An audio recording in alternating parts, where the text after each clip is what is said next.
Hi, Hello. Esther. Hi, Aliyah. So, Ayan, biglaan yun, na naman ang aking welcome. pagdating. Kahapon, Welcome, closing ka. guys. Ngayon, Oy, kamusta MC ka ka? na ngayon. Kaya I'm nga, fine. nagugulat Wow, na lang ako I'm lagi. fine. Hilig niyo sa bigla. So, Kamusta ako? ayun, Hindi pa ako welcome makaget over sa sa ating kahapon second na live. episode. Bakit? Exclusive na. Yehey! Hanggang kahapon di pa ako. Hanggang ngayon naririnig ko pa rin sa tenga ko. Yehey! Yung Ako rin. Yehey! Yun talaga pinakatumatak sa akin eh. Tsaka siyempre, Yehey! may natutuwahan tayo doon. Ano, kamusta na ba ang ating mga buhay-buhay dyan? Kamusta ka naman? Stress na. Ano na ba kayo? Merienda? Aga pa. Busog pa ako. Hindi man halata. Diet ako eh. So, ayun. Wait lang natin yung mga nag-register nating students before we start. Sana mas marami nang nanonood ngayon, no? Kasi kahapon, konti Mm. lang. Kahit na ang Sa daming mga nag-fill up ng form. oo nga, ang eminent, de charot. Sana yung mga nag-register, kumpletuhin nila yung attendance nila kasi may certificate tayo dito. At saka Saan yung magagamit nila yung certificate? certificate eh. Pandagdag yun, boys and girls. Sana meron. Sana meron. Sana meron. Sige. Bakit bakit may pandemic? Oh, naku, sana matapos na Mm, to. hopefully, Gusto ko sana matapos. ma-solve na ng government, ng ating scientists, ang vaccine para sa COVID. Para makabalik na tayo sa normal. Yeah. Ayoko na nakakasama na rito sa bahay. Kaya Namiss ko na ang nga hamon. eh. Miss ko ng outside world. Para tayo nasa bahay ni Kuya. Char. Yan. Mag-eliminate. Ayan. Kumusta? Okay na. Fresh mo ngayon, Day. Ba't Lagi ganon? naman. Charot. Ba't ako parang ano, Ang hindi ko, feeling, we're all fresh in all our parang different lalo ways. akong Charot. kumitim. Nasa bahay na nga lang Sira. ako. Nakatapat kasi ako sa ilaw, kaya gano'n. May Ganun ilaw. ba dapat? Dapat pala nag-light, di ba may ring? Dapat pala naglagay ako dito ring light, no? Naka-iPhone ba si Susunod. Esther? Ah, hindi. Ba't Ako, gano'n? Namumutla yung mukha. yung akin, pe. Ang itim ko, nakakaloka. Namumutla ako. Ayan, So, meron ayun. tayo mga. May mga comment. La, ang fresh ni Esther. Yes! Thank you po. Oh. Ako lang to, guys. Ano ba yan? Road to 5 meron months, sensor tayo. walang labasan. Kamusta, Leroy, sa bahay? Ano naman trip mo dyan?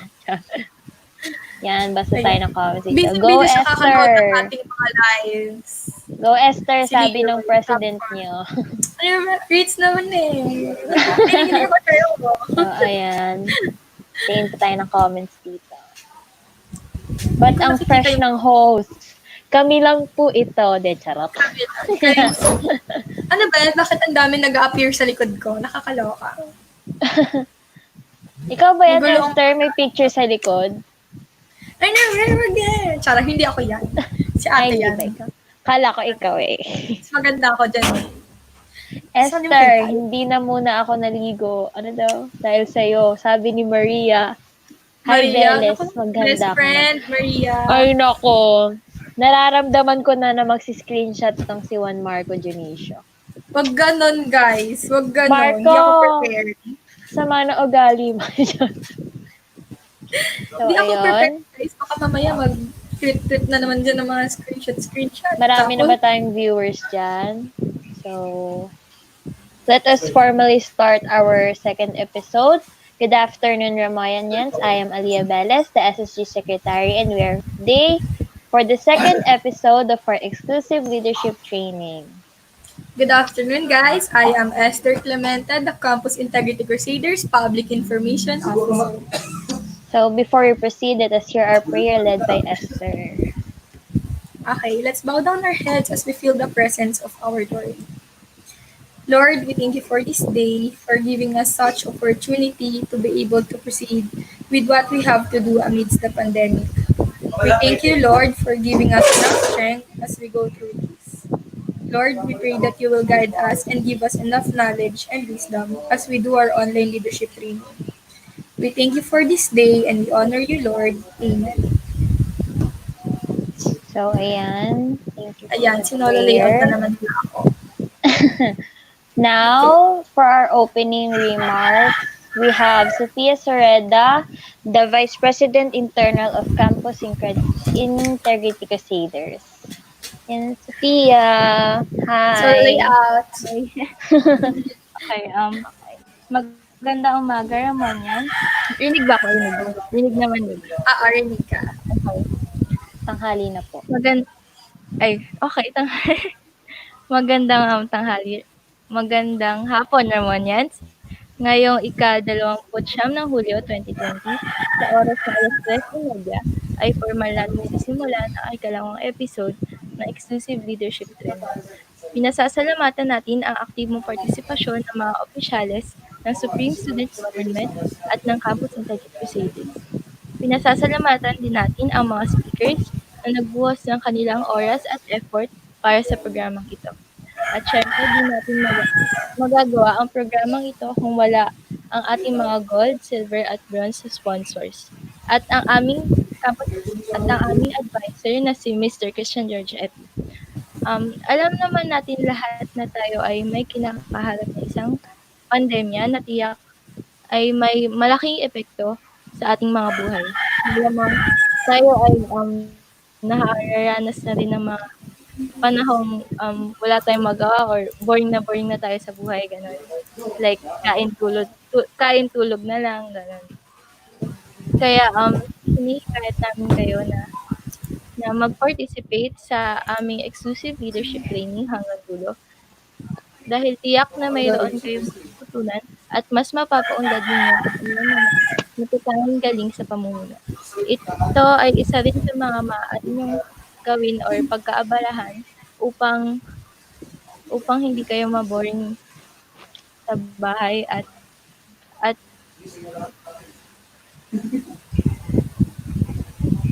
upang hindi kayo ma-boring sa bahay at para mas maging productive ang inyong buong linggo. Okay, so salamat sa mga student leaders na nanonood.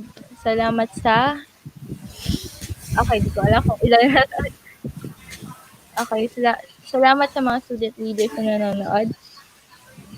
At syempre,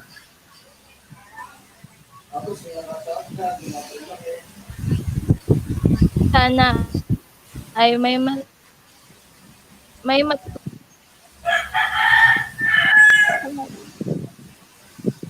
okay. So, yan. Thank you, Sophia, for that opening remarks. Now, let me introduce our speaker for today, the most anticipated part. He is a graduate of Bachelor in Secondary Education, major in English at the Philippine Normal University in 2011. He obtained his Master of Arts major in Communication degree at the Ateneo de Manila University, and has also been a teacher for almost a decade and has already taught English literature, public speaking, and research classes. Our speaker represented the Philippines in various international research conferences about education and communication. He has been delivering CPD trainings and teacher seminars across the country for more than 3 years. He is also into journalism, and as he has already experienced handling a number of student publications in various schools and universities, including San Beda University and University of Santo Tomas. At present, he is working as a faculty member at the University of Santo Tomas Junior High School, where he teaches communication arts and journalism courses. Let us all welcome Mr. Joram Corcuera. Good Alright. afternoon po, So, sir. good afternoon. Ayan. Good afternoon. Good Thank afternoon you din sa po inyo. Thank you for for, of course, accepting our... Yes, sir. Thank you yeah. po. Thank you also for the invitation, of course, to share what I know about kumbaga, our topic for today. Yes po. Kamusta, You may sir? start na po. How are you? Okay naman. Yeah, okay naman. Actually, right now, nasa Good UST to din know. ako. So, nasa tabing, katabi lang ako ng Ramon Monsay sa Espanya. Of course, we're also preparing some, events din para dito, of course, sa parating na school year. Wow. Yes. So now, let us listen sa talk ni sir. Alright. Yan. So, yeah, thank you. Again, thank you for, of course, your introduction. Maraming salamat. So today, just like, of course, what the host mentioned earlier, today we will be discussing all about letter writing. So, of course, when we talk about letter writing, we're dealing with communication. Ang communication kasi, for me, this is a very important factor, lalo na ngayon, di ba? Considering the situation nowadays, of course, because of the COVID-19 pandemic, kanina I was listening to our host. One of the hosts was actually telling na parang ang tagal na natin sa loob ng bahay, di ba? So definitely, kaya dahil hindi tayo makalabas ng bahay, lalo na in your case, because you're minors, hindi talaga kayo pwede lumabas, then definitely, the big question is, how are you going to communicate with your friends? How are you going to communicate with your teachers? How are you going to communicate, of course, with the administrators? So these are the very things that we're going to discuss, we're going to cover as well in our webinar today. So that, let me share with you the PowerPoint presentation that I prepared for our webinar. All right. So again, the title of our webinar is Connecting People Through Letter Writing. Yeah. So in every webinar that I actually conduct, regardless if it's a CPD training, teacher training, or a leadership student training seminar, for example, for student leaders, just like what we're having right now, I always start with a quote. And since I'm given, kumbaga, most probably around an hour to discuss our topic for today, I'd like to have, I'd like to call it with our quote of the hour. So, ito lagi kong ginagawa. So, in every CPD training, lagi ako nag-start with a specific quote. So, today's quote comes from Paul Mayer. Sabi niya, communication is the human connection that serves as a key to personal and career success. Indeed, I'd like to put emphasis to this one. Communication will be our greatest weapon, will be our greatest armor, of course, in gaining not only academic success, but success, kumbaga, sa lahat ng endeavors natin. Since you are student leaders, I was informed na this is an LTS, kumbaga, Leadership Training Seminar exclusive for the student leaders of Ramon Magsaysay High School. Of course, ang goal natin is hindi dapat mahinto ng pandemic kung ano yung ginagawa natin. Dapat the pandemic would not be a hindrance, diba, for us to do what we planned, kumbaga, in the previous years, in the previous months. And of course, we would make all these things possible through effective communication. All right. So what are our seminar objectives today? One, identify the different ways of writing a letter. So of course, I'm going to teach you how to write one. Although I like to believe na lahat tayo alam na natin yan. Kaya lang syempre ngayon na talagang wala tayong face to face, 'di ba? Not unless magkaroon na ng vaccine, mas kailangan natin lagyan ng diin talaga kung paano gumawa ng isang effective letter. Second, of course, differentiate personal letters from business letters, 'di ba? We have to understand and yung letter for our friends would be different, of course, from the letter that we will be writing for the administrators, for the teachers, for possible sponsors, and then the like. Third, of course, we also have to define and label parts of a formal business letter. So after natin ma-identify which one is personal letter and which one, of course, is a business letter, we will then define and label kung ano yung mga different parts ng isang business letter. And of course, lastly, how are we going to compose and construct, of course, formal business letters. So here, mapapansin nyo sa seminar objectives natin, iikot talaga tayo sa letter writing. So, dahil yun talaga ang focus natin, di ba? So, allow me, of course, as I try to deep dive into letter writing, allow me to give you another reminder, okay? Always remember that different situations call for different actions.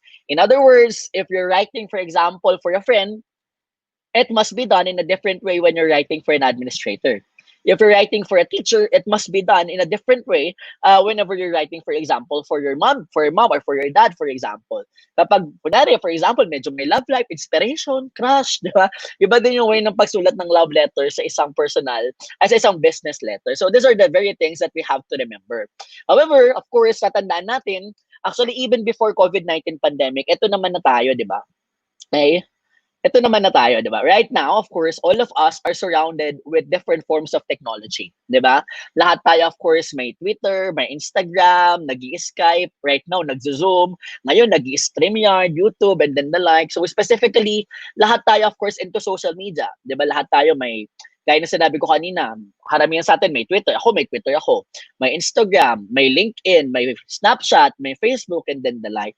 However, ito kasing mga social media tools na to, social media platforms, this is your world. Why? Because you are digital natives. And since your generation are considered members of the digital natives, talagang you have innate skills, of course, in using technology. Which leads me to my next point.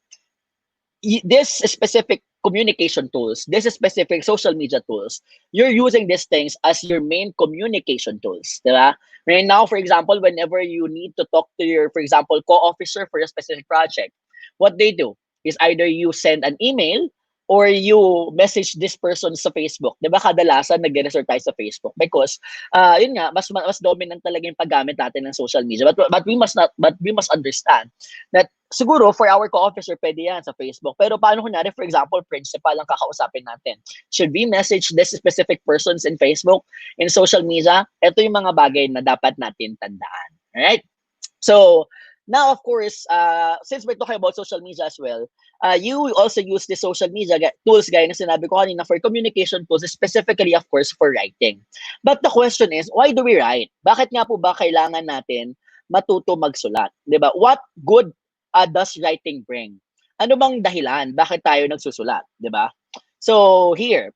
So, in your screen right now, posted in your screen, are key skills for accountants. So i-highlight ko dyan, for an accountant, for you to be able to get, kumbaga, a good position, for example, to be hired, kumbaga, in an accountant, to be an accountant in a specific company, you need to have a good communication and interpersonal skills. Same thing, for example, for architects, of course, iba-iba din yung skills na kailangan. Pero one thing that you also need to observe is to have, of course, good, excellent communication skills, both written and oral. Third, what about, for example, for civil engineers? Do you need communication skills? Yes. Kailangan excellent verbal and written communication skills. What about, for example, for marketing executives? Still, communication skills, napakahalaga pa din, di ba? So what about for applications programmers? Kailangan pa din po ba ang communication skills? Yes, communication skills, of course, definitely is still a must. What about, for example, if you plan to be just like us, ako, si Sir Epi, is still, of course, you need to observe, you need to have, of course, good communication skills because you're going to talk and deal with the parents, with the carers, or kumbaga, with the members of the educational community. In other words, why is writing important? Writing is important because it is, of course, baga it plays a major role in all professions. Regardless if you want, for example, to be a teacher, you want to be an engineer, you want to be an architect, you want to be a public relations manager, or whatever, automatically, mahalaga na magkaroon tayo ng effective communication skills. Because without this, definitely, we would never be a notch above the rest. So with this, of course, ngayon na sinabi ko kanina, dahil mahalaga ang communication skills, ito ang talagang topic natin ngayon. Specifically, of course, we're going to deal with, of course, letter writing. So in your screen, may kita nyo dalawang klaseng sulat, di ba? Sa left side, may kita nyo yung brown envelope, nasa loob may heart, di ba? Ito, syempre, ito yung mga love letters natin, di ba? Whenever we write for our special someone, even for a friend, di ba? Talaga minsan nagugupit-gupit pa tayo ng shape and then na lang. So this is a form of letter. Ay, tama yun. But sa right side, may kita nyo may nakalagay na address, mayroon pang QR code, may nakalagay na formal envelope. What is that? Of course, this is what you actually use for a formal letter. So this actually shows, of course, the two different types of letters. But whenever we talk about letters, ano nga ba ang letter? Diba? What is the purpose of a letter? So a letter is an example of a correspondence. Okay? Whenever we say correspondence writing, it refers to any written or digital communication exchanged by two or more parties. Correspondences may come in the form of letters, emails, text messages, voicemails, notes, or postcards. Siguro, sa panahon ngayon ng pandemya, ang talagang common sa atin dito, of course, would have to be the emails and the text messages. Siguro yung voicemails din, di ba? Yung letters, medyo hindi tayo ganun kadalas nakakakuha. But definitely, if it's really for business matters, for formal events, then definitely these things are a must, of course, na kailangan talagang ipadala. Pero, of course, para mas mabilis, especially right now, na limited din yung, of course, manpower ng mga tao ngayon, of course, we resort to using emails, di ba? And of course, for informal messages, text messages, chat messages, and then the like. So, whenever we talk about correspondence writing, it is an essential activity of business, academic, or industrial entities. It aims to inform and, of course, persuade the readers. So whenever you write, of course, you write for various purposes. One, you can actually write for the basic goal na ang gusto mo talaga mangyari is to ensure that kumbaga, the recipients of the letter would be informed about, for example, your product, about, for example, kunwari, kailan ba tayo, kunwari, for example, monthly bill, kunwari, Meralco. So the goal is for you to be informed that this is your monthly consumption and that you have to pay this amount before the due date, di ba? So for example, if it's, kunwari, you applied, for example, to be part of the University of Santo Tomas, kunwari for college. So if the university would be sending you letter, it could be either to inform you that you successfully passed the OSTET, or you actually failed the OSTET, for example. So in a way, of course, there's also persuasion. Actually, madami pa yan. But the main, kumbaga, kadalasan, hindi lang yan inform and persuade. But more often than not, of course, the main goals of a correspondence would have to be to inform and to persuade. So sabi ko kanina, correspondence writing, pwedeng letters, pwedeng emails, pwedeng kahit nga memorandum and then the like. But today, of course, just like what I told you at the start of this specific webinar, today's, of course, focus would be on writing a letter. So what is a letter? Okay? So letter, it refers to a written or printed communication directed to a person or an organization. So it can be written or printed. Actually, it can also be done, of course, digital, di ba? Right now, ako, pag magsusulat kami, puro digital na lang talaga para mabilis. Kumbaga, right there and then, napo-forward agad natin yung letter. Of course, kailangan lang natin ng receiving copy. So, it is a written message sent by one person to another, or it can also be by one organization to another. So it is a message that is written down or printed on a piece of paper and usually put in an envelope and sent to somebody else. So, of course, here we're referring to the printed letter. Kumbaga yung printed letter talaga, baga pinapa-mail pa yan, di ba? Sa mailman, of course, may process pa yan ng pagpapadala ng letter. But of course, right now, that we're facing the pandemic, these letters can be forwarded, of course, through the use of technology. Kaya nga, di ba, sabi natin, we have to use technology to make our lives easier. And one of which, of course, is technology provides an easier way of communicating with your peers, your workmates, and then the like. So now the question is why? Bakit? Bakit ba tayo nagsusulat ng letter? So, yan. So, unfortunately, hindi ko kasi in my screen, nakikita ko lang yung PowerPoint ko, hindi ko kayo nakikita. So, hindi natin siya magawa masyadong interactive. But then, I'd like to ask, kahit sa isip na lang natin, sagutin natin, why do we write letters? Di ba? Some of us would say, I write letter because I'm making a request. Some of us would say, I write letter because I want to express my love and affection. Some of us would say, I write letter because I would like to ask for consideration and then the like. So in other words, guys, na sinabi ko, you write for various purposes. But more often than not, there are main functions of a letter. One, of course, you write whenever you want to thank someone. Diba? Kami, for example, ang huli kong thank you letter na na-receive is at the end of the school year, kami dito sa UST, the teachers will be receiving a thank you letter signifying from the administrator, signifying the gratitude of the administrators for our, of course, kumbaga, in our end, sa pag-extend namin ng service sa university. So for example, kayo may program kayo, kunwari, nag-sponsor sa ganito, nag-sponsor sa ganyan, of course, you can send a thank you letter afterwards. Second, for example, to ask for assistance or for answers, when there are queries that you'd like to find out, pwede rin kayo magsulat ng letter, di ba? For example, right now, malaking issue, for example, di ba, ngayon, isa sa pinakamalaking issue, of course, would have to be academic freeze daw, di ba? Or yung sinasabing magbabayad sa tuition and then the like. So if you want, of course, to know, for example, the different programs of your school, with regards, of course, to cope with the many changes in the field of education brought upon by the, of course, the pandemic, then you can also write a letter addressed to your administrators. Third, of course, to respond to a letter or a letter request. Kumbaga, a reply is still considered a letter. Fourth, of course, to create legal documents that record information and support claims. Okay? And fifth, of course, to show that you are a professional who is aware of etiquette. Ito po, napakahalaga. Okay? Of course, since we're talking about etiquette, dapat marunong tayo kung paano natin i-address yung mga tao, what words are we going to use, how are we going to express ourselves, kumbaga, the message that we're going to put in our letters and then the like. So ito yung mga bagay na i-discuss ko pa as we of course go to our deep dive dito sa ating webinar today. Okay? However, my dear student leaders, please be reminded that in writing emails, you must know if they are going to be formal or informal. That's the first question, okay? Kumbaga, pag magsusulat kayo ng letter, ang unang tanong, ano bang klaseng letter ang kailangan mong gawin? Okay? Of course, would it be a formal letter or would it be an informal letter? Kasi if it's going to be a formal letter, then you have to follow a lot of rules and regulations. If it's going to be an informal letter, then you can be creative. Kumbaga talagang yung creative juice mo, yung creative spice, pwede talaga nating ibuhos doon. May pa-heart shape ka pa, sandamakmak na kulay, may stationery, mababangong papel, and then the like. Why? Because this represents the two types of letter.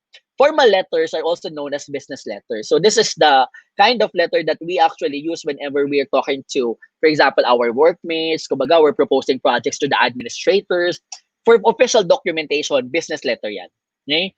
If it's informal, then it is what we call personal letters. Okay? So personal letters, of course, ito na yung kapag magsusulat ka lang, for example, nagsorry ka kunyari sa nanay mo na kasi may nagawa kang mali, nag-sorry ka for example sa best friend mo kasi may nagawa kang mali. Gusto mo for example, nari yung best friend mo ngayon for example nasa province, walang internet, gusto mo magsulat personal letter. Yun, nagsunog-sunog ka pa ng letter sa gilid. Yun, pwede yun for personal letter. But of course, this is something that you must never do in writing a business letter. So, to further understand the difference between these two, allow me to present the definitions of these two kinds of letters. Okay, so personal letters are often informal. Okay, so it may be addressed to a friend or familiar acquaintance about a personal subject. It may discuss a problem, an issue, or even a personal business matter pertaining to one's personal finances or personal legal matters. So hindi nawawala dito yung personal. Okay? Again, when you say personal letter, the keyword here is informal. Instead, it's formal, hindi kailangan may introduction, hindi kailangan may body, hindi kailangan may conclusion. Kumbaga, you can express your thoughts freely. Malaya ka kung anong gusto mong way. But of course, if you want na may introduction pa din, may budget, may conclusion, then go ahead. Pero kumbaga, it's not a requirement, unlike in a business letter, okay? Because on the other hand, when you talk about a business letter, it is a form of professional communication that is more formal than a personal letter. More formal kasi, when you talk about personal letters, sabi ko kanina informal, pero technically may mga personal letters din naman na formal. Although of course, sabi ko nga, if you want to be creative, kumbaga talaga lahat ng creative spice at creative juice mo sa katawan, ibuhos mo na when you're writing a formal letter, a personal letter. Because in a business letter, this is, kumbaga talaga, ito yung tinatawag natin na black and white. Hindi ka dito magdo-drawing, hindi ka dito maglalagay sa stationery, maglalagay ng designs, and then the like, okay? So it is a letter written in formal language, usually used as correspondence between such organizations and their customers, clients, and other external parties. So a letter from one company to another or between such organizations and their customers, clients, and other external parties. So in other words, sabi ko kanina, professional. Professional communication because you're talking to a professional about something formal. So for example, gaya kanina, gaya yung sinabi ko, projects, proposals, ano pa ba sa mga leadership, kunyari, you're asking for budget, na budget request, yan, formal business letter yan. You're submitting a liquidation, yan, formal business letter yan. For example, clearance nyo, tapos clearance ng club yun, yan, attachment dyan, formal business letter din. So project proposal yan, formal business letters din yan. So sponsorship letters yan, formal business letters yan. Hindi ka naman pwede, for example, dear, kunwari sa McDonald's, tapos may heart pa yung drawing. So these are things, of course, that you must never do in writing a business letter, right? So now the question is how to write a business letter. How do we do it? Paano nga po ba magsulat ng isang business letter? Okay? So number one, identify your reader. So first that you need to do, of course, know your reader. Sino bang recipient mo? Sino ang target mo? Kasi for example, if the recipient would be someone older than you, talagang syempre, of course, you have to address these persons with so much respect. If for example, ang kausap mo naman, kunwari, for example, mas bata sa'yo ng 10 years, pero CEO naman pala ng company, of course, something na talagang dapat alam mo talaga kung paano mo siya kakausapin. Kasi diba, for example, right now, whenever you're communicating with your friend, and whenever you're communicating with someone older than you, diba iba yung pagkipag-usap natin? Those things, of course, must be applied as well in writing a letter. Pero hindi necessary na kailangan may po at opo ka din sa letter. Of course, especially if it's a business letter. In a personal letter, pwede yan. Pero in a business letter, of course, hindi. Kasi formal talaga. Second, establish your objective. What's your goal? Is your goal mainly to inform? Or is your goal mainly to persuade? Ano ba? Are you convincing this person to support your project? Are you convincing this person, for example, to sponsor your project? Or ano bang goal mo dito? You should know why. You should know those things. Why? Because your objectives, of course, this would be reflected in how you deliver, of course, and write your letter. You deliver your content. Diba? For example, if your goal, for example, is to ask for sponsorship, then you should provide there why the sponsor should say yes. Why should the sponsor the sponsor agree with your project, with your terms, diba? Syempre dapat meron din siyang gains dyan. Ano yun? If your goal, of course, is to inform, then much simpler, of course, than persuading. Okay? Third, determine your scope. How much research information to include. Siyempre, of course, in writing a business letter, hindi pwedeng, ay, parang ito yung pagkakaintindi ko. Hindi pwedeng ganun. we can never assume, not unless it is stated. So you should always do a lot of research, okay? Lalo na pag sa pangalan, naku, mahalagang mahalaga yan. So, make a lot of research. But of course, even if you're making a lot of research, hindi lahat yan ilalagay mo. Dahil in a business letter, hindi yan pakapalan o pahabaan ng letter, paiklian yan. But hindi ibig sabihin na maikli, walang laman. So maikli, pero dapat concise na concise ang laman. So of course, organize your letter as well. Okay? So draft your letter once done with your draft. So close and end your letter. And after that, basahin nyo ulit. Basahin nyo and of course revise your letter or proofread. In journalism, we have this thing we call incubation period. So incubation period, yun yung for example, kunyari ginawa ko yung letter ngayon. Mga after few days, hindi ko muna siya titignan. Tapos after few days, babalikan ko siya. Doon ko ulit yung proofread. Anong purpose nun? Incubation period kasi, yung mata mo kasi right now, for example, ginagawa mo yung letter, parang pag binasa mo yan, parang tama kasi yung mata mo automatic tinatama yung mali. Pero after a few days na hindi nakikita ng mata mo yung letter na ginagawa mo or yung document na ginagawa mo, mas nakikita mo yung error. So you can also apply that. But of course, you have to take note. May oras ba for incubation period? If meron, then I highly advise you to, of course, observe these things. All right? So, now, let us try to discuss what are the different parts of a business letter. Ano-ano ba yung mga bagay na parte ng isang letter? So, of course, madami yan. One, we have the sender's address, the date, the inside address, the salutation, the body, the closure, the enclosures. So, in a formal business letter, ito talaga yung specific parts. However, sa school natin, kadalasan whenever we're writing, kumbaga for example, to our principal and then tinatanggal na yung sender's address. Di ba? Minsan nga kahit yung inside address, tinatanggal na. Kasi meron tayong letterhead. So yan yung mga bagay na I will be discussing also today. So let's start off first with the sender's address. Sender's address, from the term itself, address ng sender, address ng nagpadala, address ng nagsulat. So the sender's address usually is included in the letterhead. Di ba? So for example, di ba, meron kayo, for example, letter nasa bond paper. Minsan yung nasa taas yung parang may design or minsan nasa gilid pa may officers. So that is of course the letterhead. So kadalasan, andun na talaga kung anong organization, yung nagpadala ng letter, minsan nandun na rin yung address and then the like. That's why kapag may letterhead, hindi na kailangan ng sender's address. But if there's no letterhead, then of course in a formal business letter, the writer must include the sender's address at the top of the letter, one line above the date. So for example, 'di ba date ito, sa taas ng date, andun dapat yung sender's address. Pero kung walang letterhead, pero kung may letterhead po, hindi na natin kailangan ng sender's address. So the date na yung pinaka nasa taas. So do not write the sender's name or title as it is included in the letter's closing. So yung iba kasi, ang pagkakamali diyan, sender's address, tapos pagkatapos nilalagay yung pangalan ng sender. No, you would not write the sender's name because the sender's name would be put, of course, in the closing of the letter. Kunwari, sincerely, Joram Kim Corcuera. Nasa ilalim yun, di ba? Wala siya sa taas. So, that's something that you have to remember. Okay? So, when talk about sender's address, of course, you include the street name, the city, and also the zip code. Okay? So after the sender's address, bababa tayo ng onte, we would be arriving to the inside address.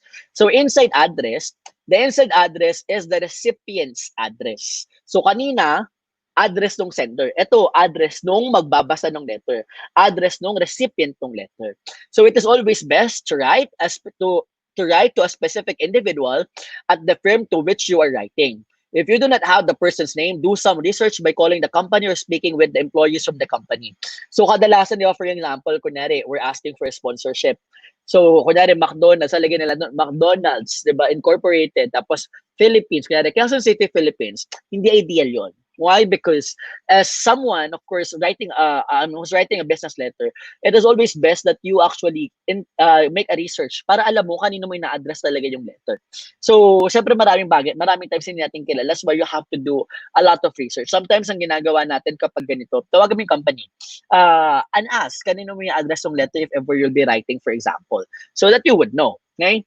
Include a personal title such as Miss, Mrs., Mr., or Doctor.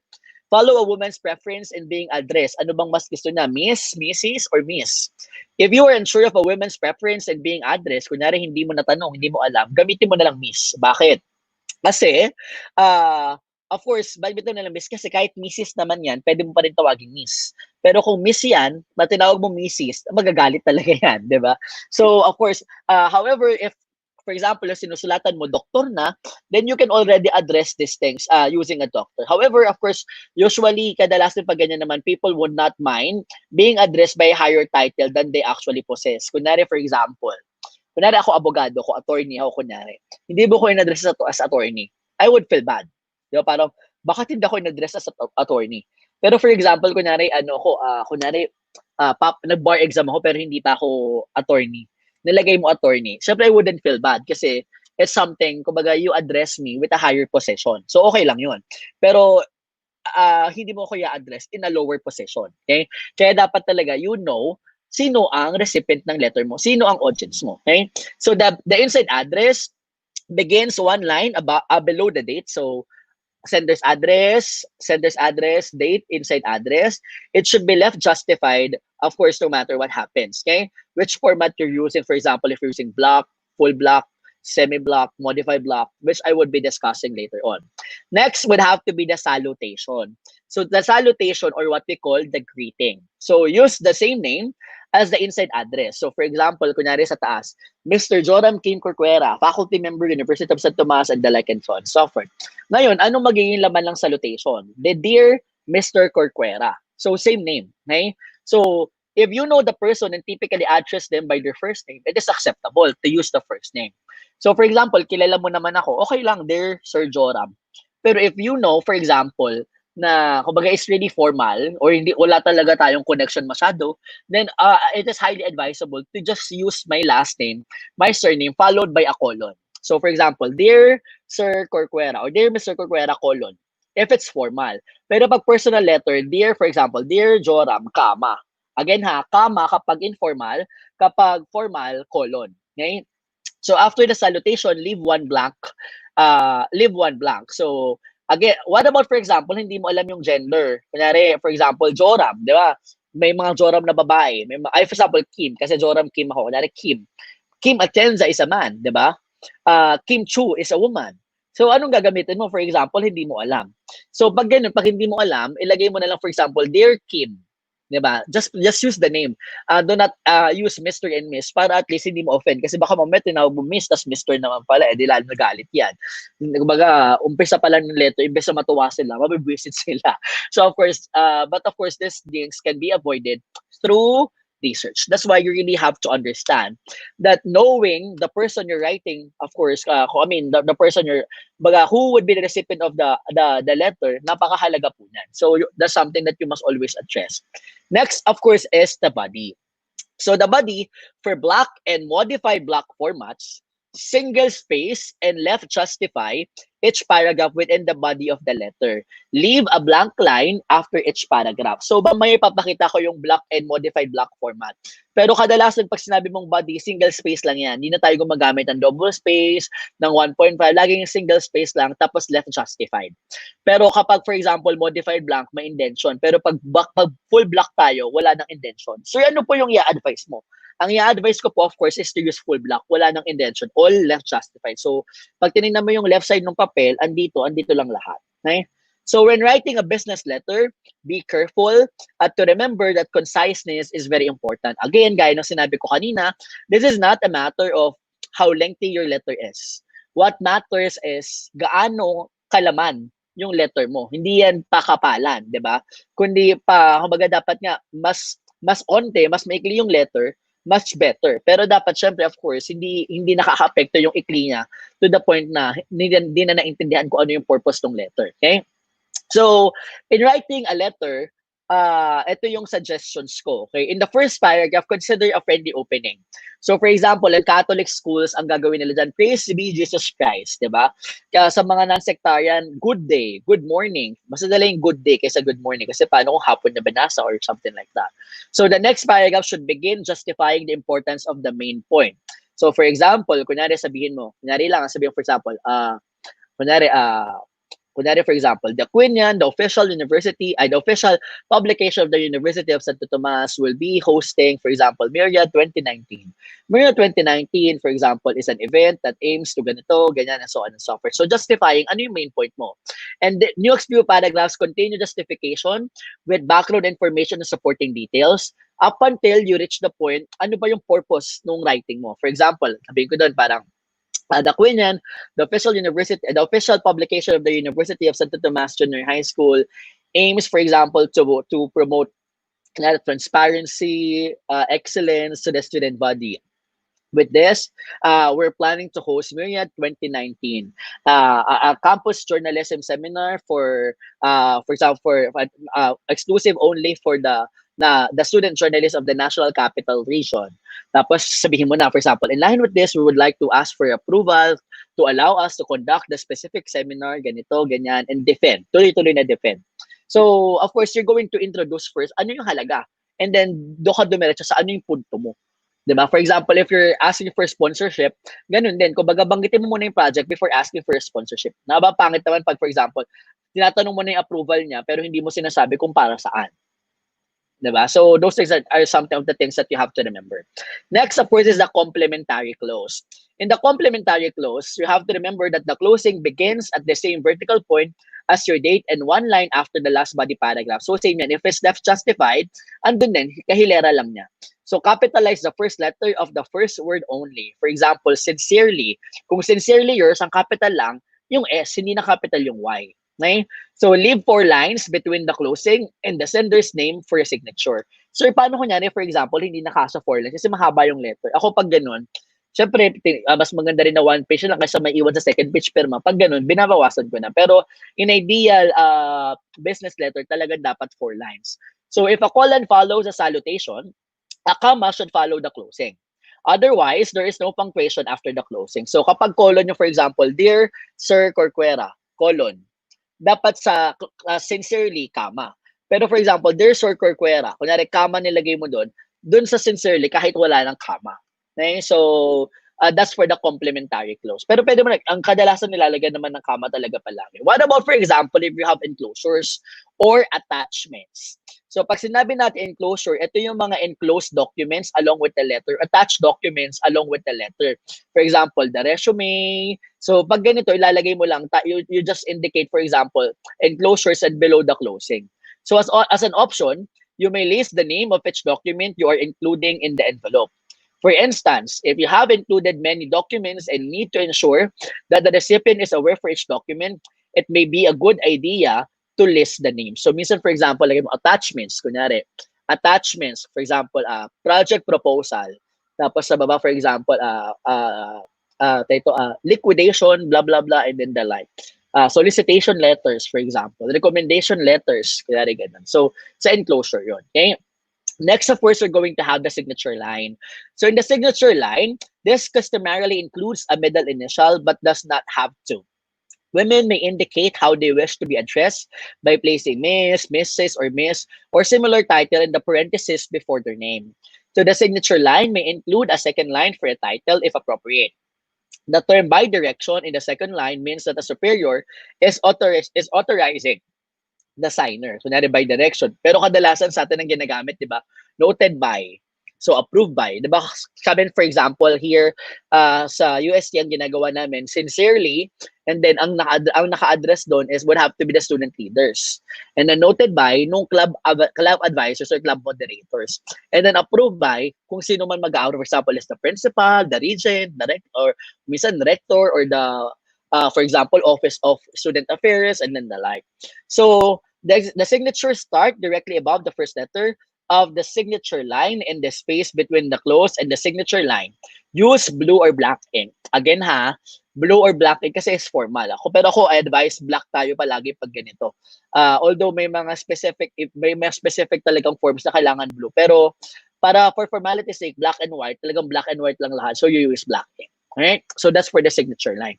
So now, format tayo. Okay? Sanina, di ba, nagbabanggit ako sa inyo yung indention and then the like. Para mas maintindihan natin, I know, natakal na to ng English teachers nyo, but allow me to give you, kumbaga, a crash course ng format. So, tatlo yan.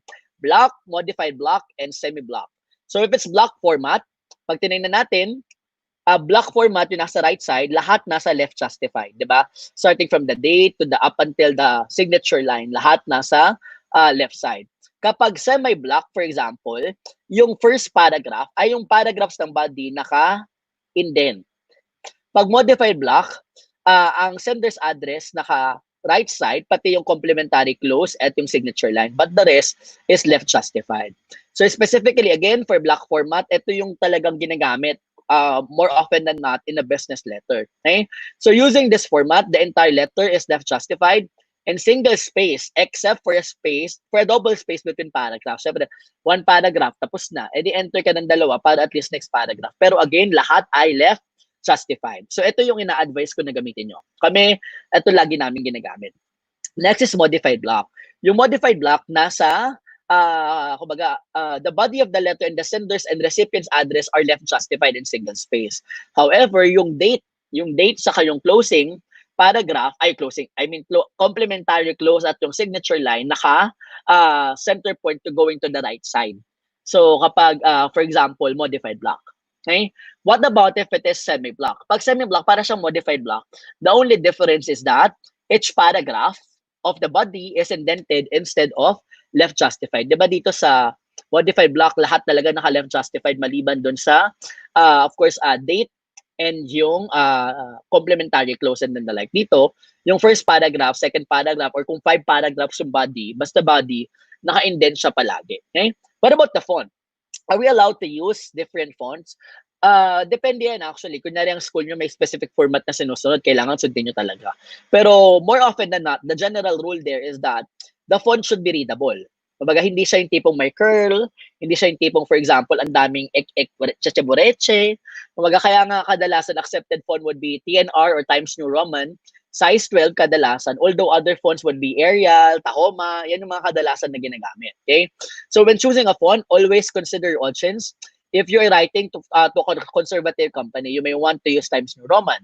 However, if you are writing, for example, to a more liberal company, then you can have little more freedom when choosing a specific font.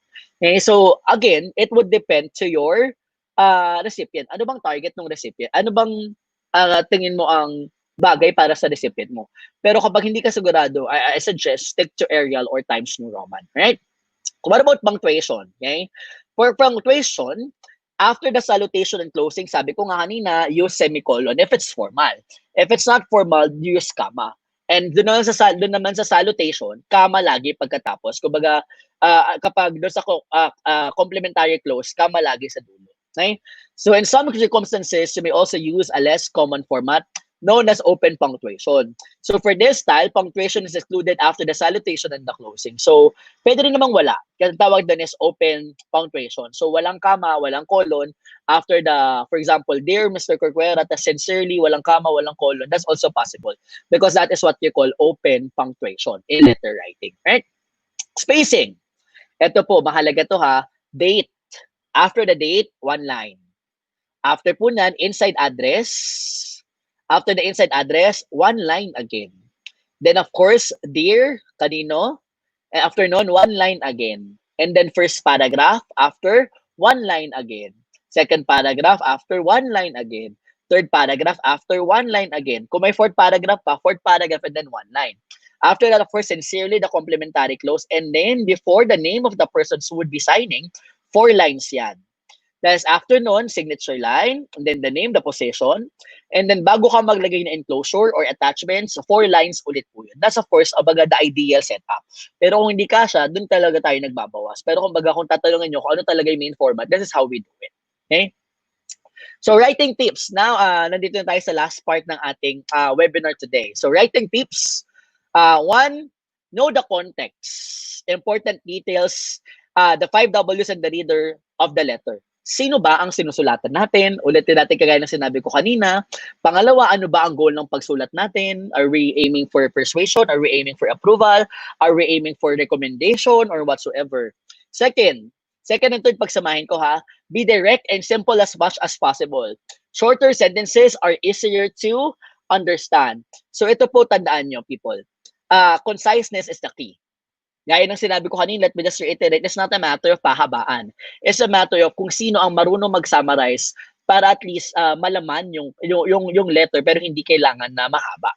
Ngayon, fourth, avoid using cliche for this or overused expressions that have lost their impact. So pag sinabi natin cliche, ito yung mga expressions like for example, affix your signature thereon. So instead of saying that, sabihin mo, sign on the attached form. aforementioned company, di ba kunwari binanggit na natin, kunwari, Ramon Magsaysay, blah, blah, blah, sa baba. The aforementioned club, hindi ganun. Sabihin mo na lang, this club, for example, this company, diretsuhin mo na lang. That's the better version. Third, as per your request, you just say, as you requested, as regards, in regards to, with regards to, just say regarding, concerning, about. So I can give a copy of this PowerPoint presentation para at least malista nyo to kung di nyo na kopya. Pero what I suggest, screenshot nyo na para at least may kopya na rin kayo. So attach herewith, di ba? Lalagay mo na lang dyan, I am attaching. O yeah, attach in this document, for example, is ganito, ganyan. So to be perfectly honest, hindi mo na kailangan sabihin yan because you're writing a business letter. So of course, you're not writing a business letter to lie, di ba? So for your perusal, so please review. In lieu of, instead of, in accordance with, according to, needless to say, no need to say this. So these are things that you have to avoid, okay? Another one that you have to avoid, redundant expressions. When you say redundant or redundancy, it is a state of combining two or more words with the same meaning. So for example, 2 p.m. in the afternoon, di ba? PM, hapon, in the afternoon pa. So that's redundant. Just say 2 p.m. Actual experience, wala ka namang experience na hindi actual, di ba? So just say experience. Collaborate together. Collaborate nga. So automatically, it's together, like combine together. So just say collaborate and combine. Dr. Jane Carlos, PhD. PhD refers to the doctoral degree. So just say Jane Carlos, PhD or Dr. Jane Carlos. Free gift. Meron bang regalo na may bayad? Wala. So just say gift. Join together. Of course, just say join. So redundant expressions. Another one, tuition fee. Just say tuition or fee. Reason is because, di ba? Reason, yun na nga yung because, di ba? So just say reason is. More better, ito, mali na to. More na, better pa. So just say better. Other alternative. Alternative ka na nga, di ba? So just say alternative. Pizza pie. Pizza. Repeat again. Repeat. More better, again, better na lang. So these are some of the terms that you have to avoid. Next. Number 5, avoid wordy expressions. So wordiness is defined as using too many words without necessarily combining two or more words with the same meaning. So sabi ko nga sa inyo kanina, it's not a matter of choosing kumbaga the most lengthy letter. No, hindi ganon. So avoid din natin yung mga word expression. For example, after the conclusion of, just say after. As a result, just say because. At a rapid time, just say fast. At the present time, just say now. Blue in color, blue na nga, di ba? Di blue. Boiling hot. Meron bang boiling na hindi hot? Di ba? So you can just say either boiling or hot. Due to the fact that, just say because. Okay? Hindi na yung due to the fact that it's raining, the event is moved. Sabi na lang because it's raining, the event is moved. Okay? Few in number, just say few. I would like to add, just say also. Okay? In an effective manner, effectively. Diba? For example, Mr. Epi presented the lesson in an effective manner. Pwede sabihin, Mr. Epi presented the lesson effectively. Mas maikli, diba? Better. In the event that, if my past experience, diba? Something is that experience already, of course, it's experience, diba? Like, for example, okay? And then the like. Now, lastly, so number 6, avoid highfalutin terms. Highfalutin, of course, refers to the pretentious language which result in lesser comprehensibility of a statement. Marami kasing bata na parang iniisip, pag writers ka, kailangan malalim yung salita ko para impressive. But that's not the key.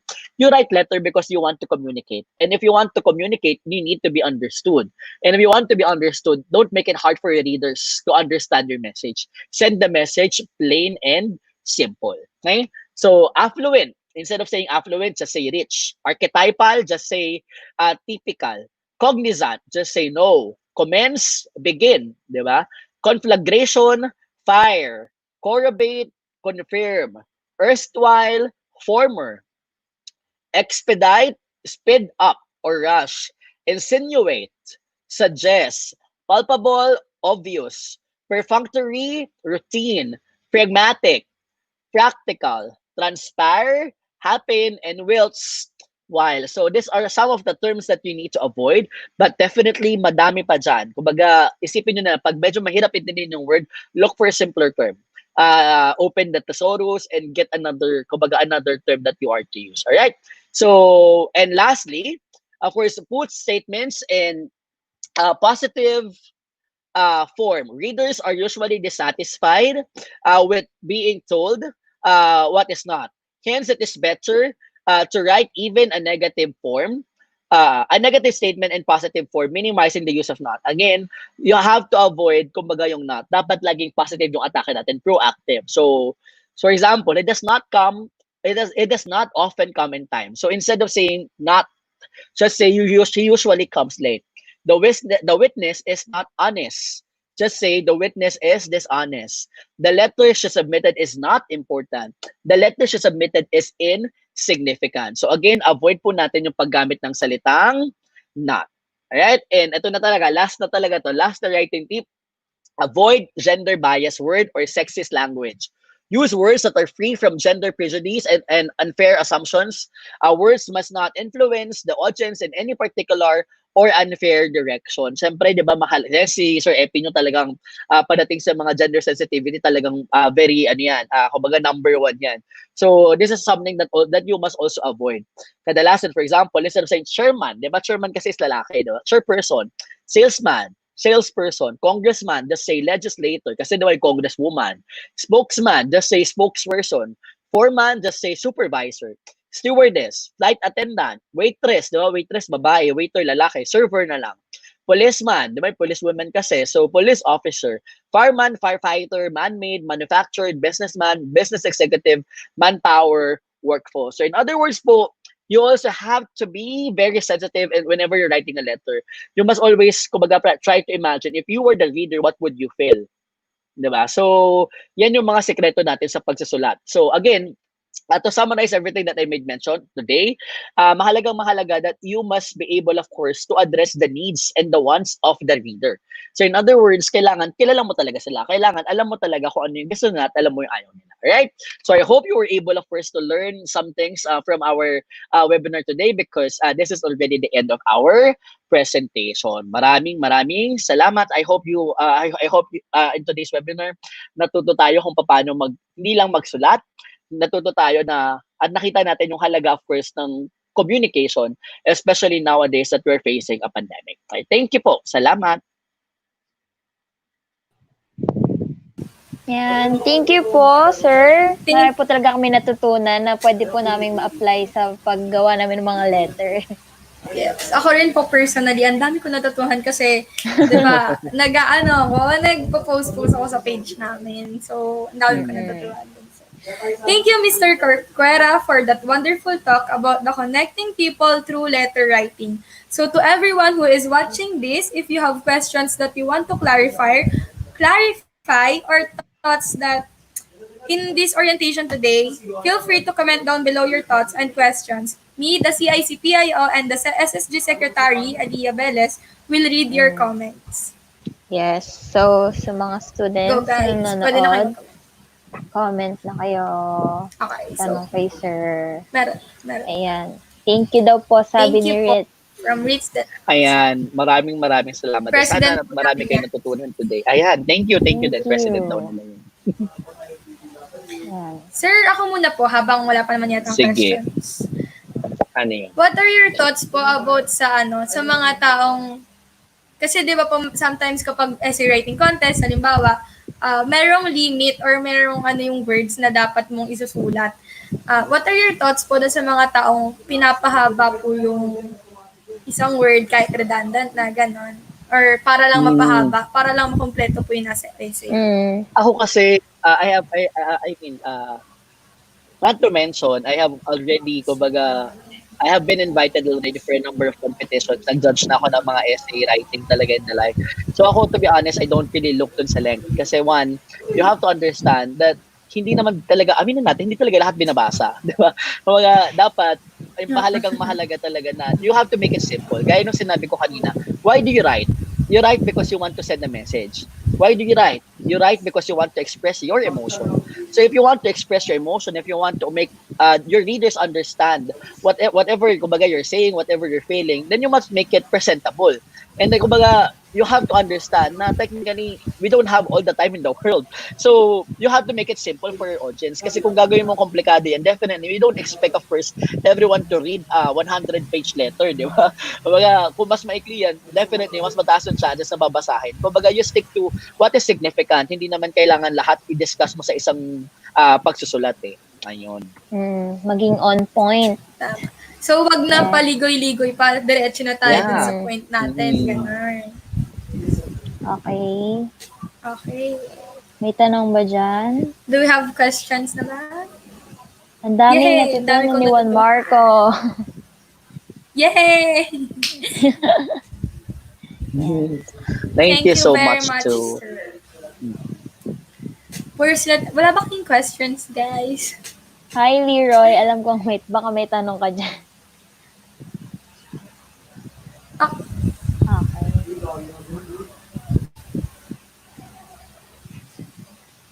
ayun. Buti nga natutuhan ko yung wag na magpaligoy-ligoy kasi isa yata ako sa mga ganun eh. Ako Baka rin. natamaan din Tsaka ako, Brian, sa length.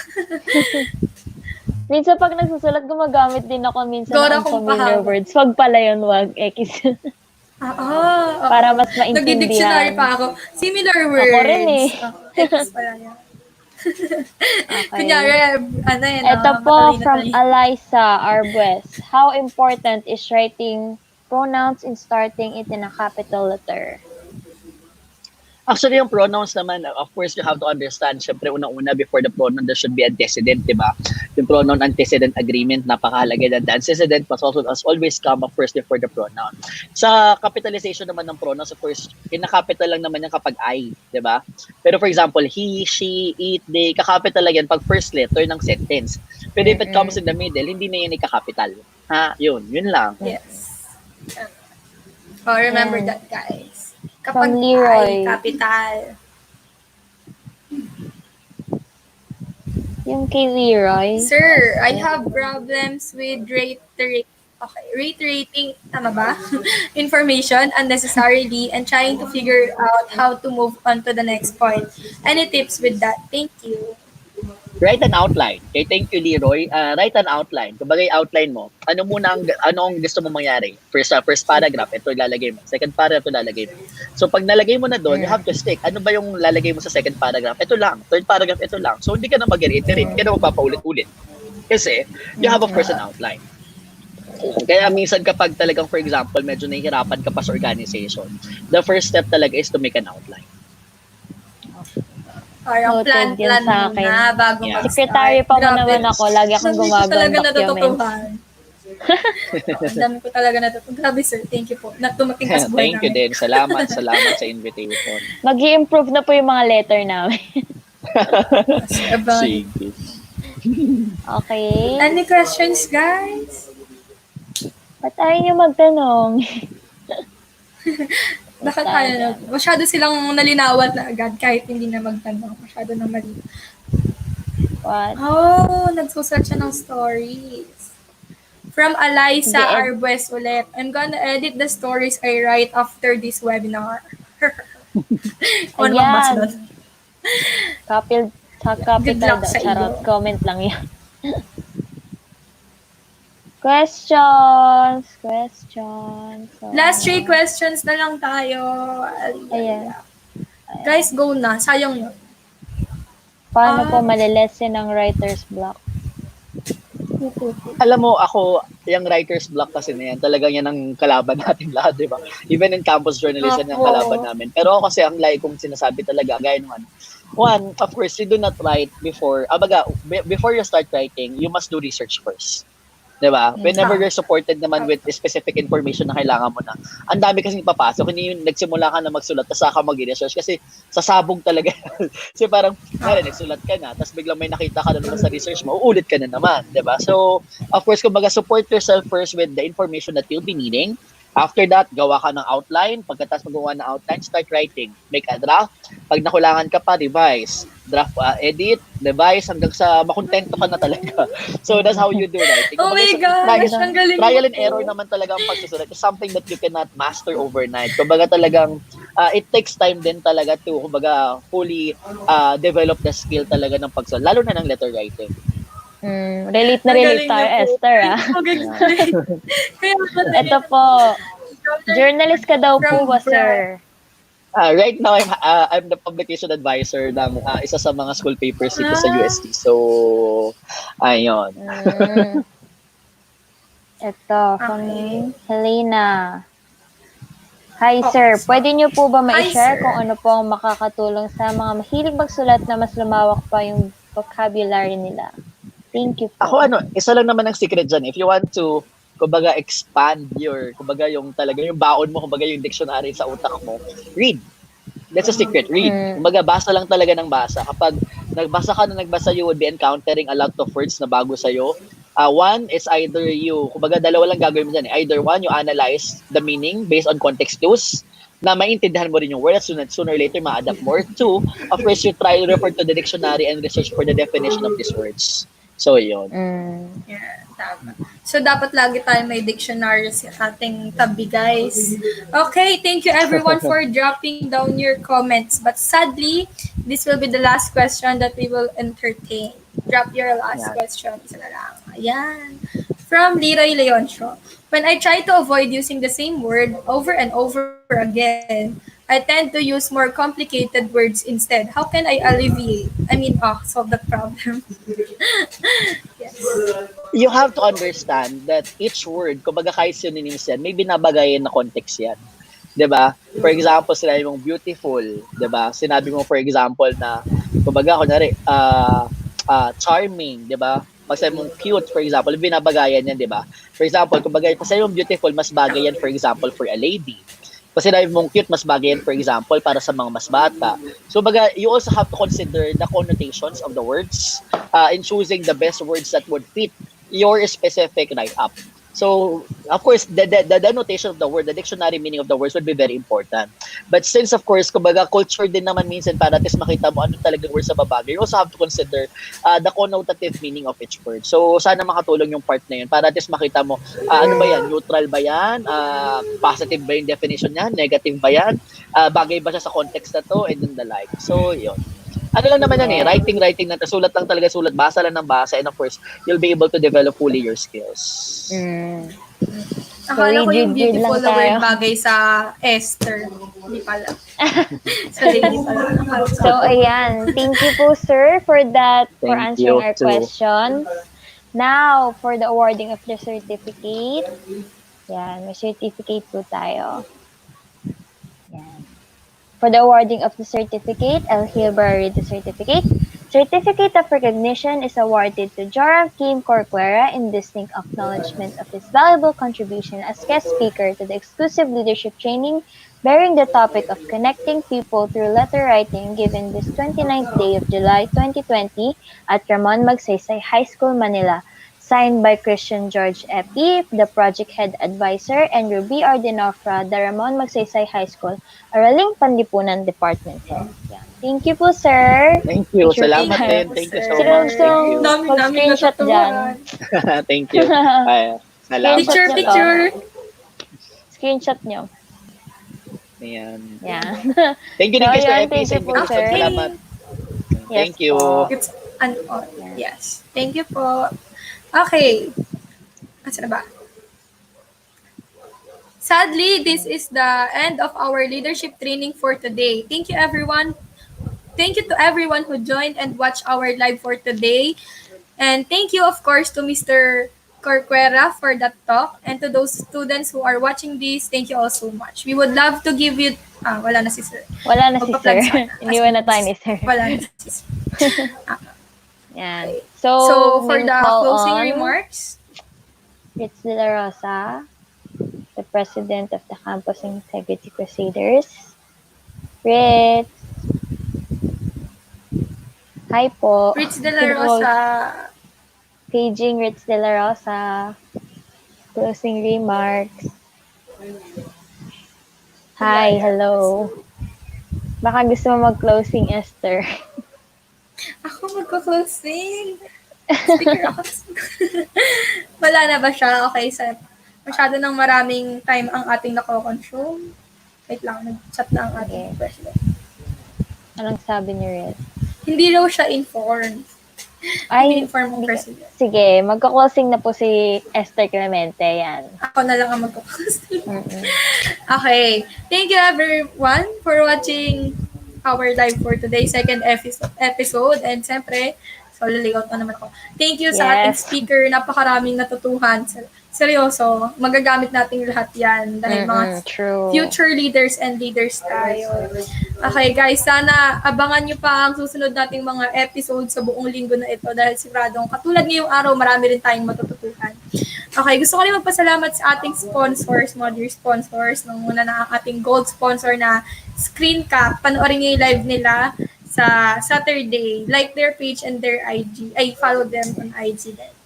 Next, yung Philippine Society of Sanitary Engineer. Thank you po sa pag-sponsor. Philippine Daily Enquirer. Yes. Thank you po. Mr. Ray Gonza. Thank you po sa pag-sponsor. Magagamit po ng tama yung mga binibigay niya sa amin. Silver sponsors, Miss Armeline Bonzon, Daisy Rendonia, Dr. Salve Fabilla, Mr. Lester Elorde. Thank you po. Silver sponsors sila. Miss Almira Rabaca, Mr. June Martin, Miss Bessie Obrique, Miss Christine Avitan. Thank you po. Mr. Car Velania, Mr. Fernan Bermejo. Thank you sa ating silver sponsors. And of course, ating bronze sponsors. Ayan na, lahat yan nandyan. Masahin nyo na. Thank you to all. Ayan, thank you po. Meron tayong mga student sponsors din. Yes. Ayan. Yan, kung sino man nanonood dito, kung gusto niyo po mag-sponsor sa amin, Yes. hit us up po. Welcome na welcome po yung, ano nyo. At saka magagamit yan ng tama, yes. guys. Yan. At dahil dyan na nagtatapos, thank you for that wonderful remarks, Esther. Charot lang. For more information, kindly visit the page, RMHS SSG and CIC page to be updated to the latest news. And the SSG and CIC Twitter page, RMHS SSG21 and CIC RMHS Manila. And of course, the SSG website pinned in their page. And Ramonians, you can post your reflections, notes, pictures on Facebook and Twitter using the hashtag #ImpactBetweenScreens. Yes, meron pa check nyo kaming rin yung video. YouTube namin. YouTube channel. Okay guys, yan, meron video na kaming ads naman. Go. Let's all watch this. Sana.